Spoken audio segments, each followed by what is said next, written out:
We have the large island of the bed illumined from our left, Lucettes' right, by a lamp burning with a murmuring incandescence on the west side bed table.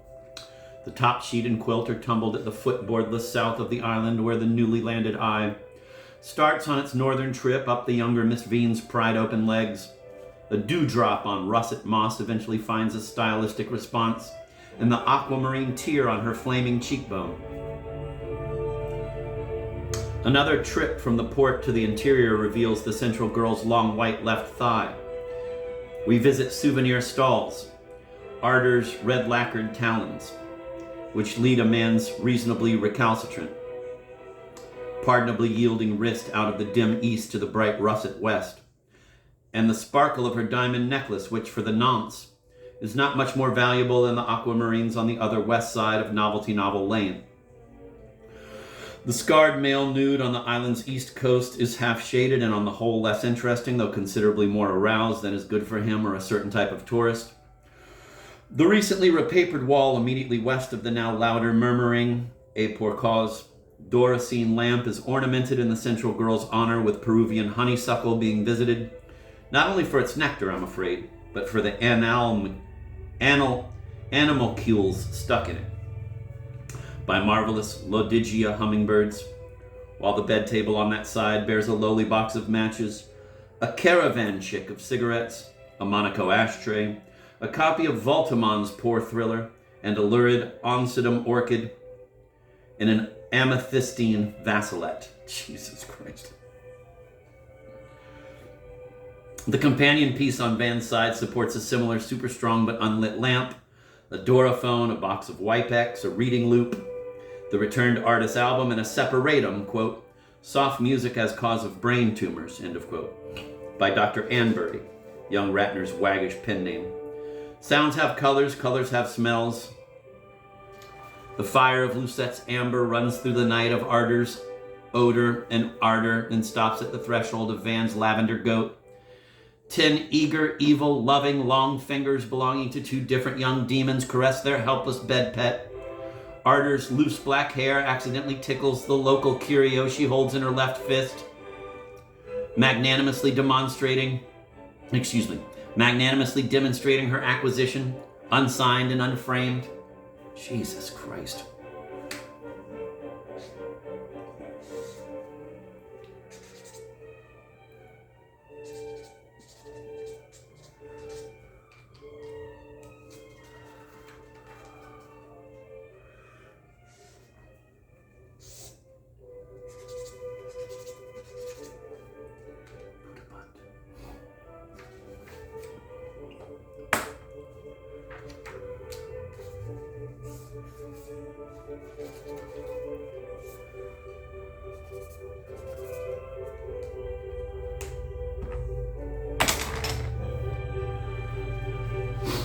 That about summed it up for the magical goo-gaw liquefied all at once, and Lucette, snatching up her nightdress, escaped to her room.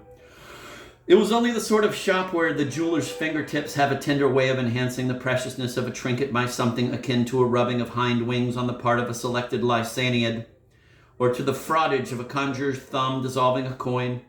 But just in such a shop, the anonymous picture attributed to Grillo, or Obiedo, Caprice or Purpose, Ober, or Unterart, is found by the ferreting artist. Jesus Christ, this guy's sick.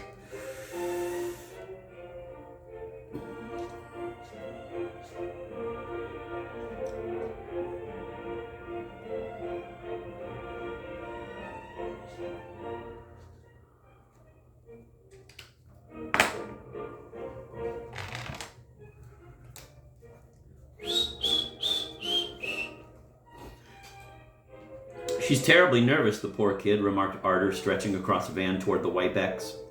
You can order that breakfast now, unless... Oh, what a good sight, orchids. I've never seen a man make such a speedy recovery.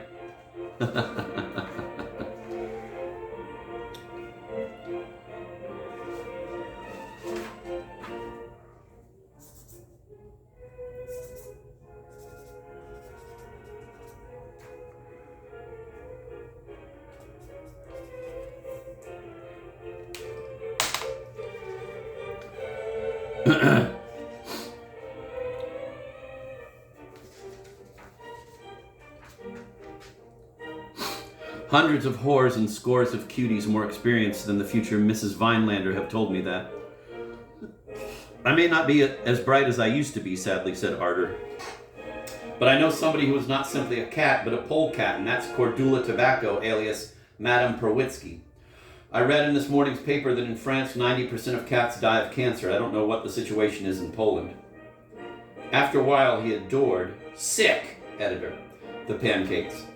No Lucette, however, turned up, and when Arter, still wearing her diamonds in sign of at least one more Caro, van and a camel before her morning bath, looked into the guest room, she found the white valise and blue furs gone. A note scrawled in Arlen eyelid green was pinned to the pillow.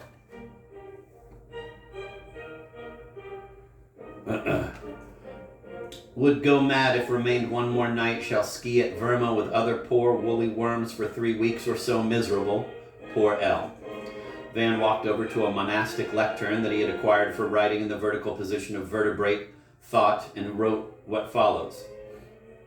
Poor L. We are sorry you left so soon. We are even sorrier to have inveigled our Esmeralda and mermaid in a naughty prank. That sort of game will never be played again with you, darling Firebird. We, Apollo, apologize. Remembrance, embers, and membranes of beauty make artists and morons lose all self-control. Pilots of tremendous airships and even coarse, smelly coachmen are known to have been driven insane by a pair of green eyes and a copper curl.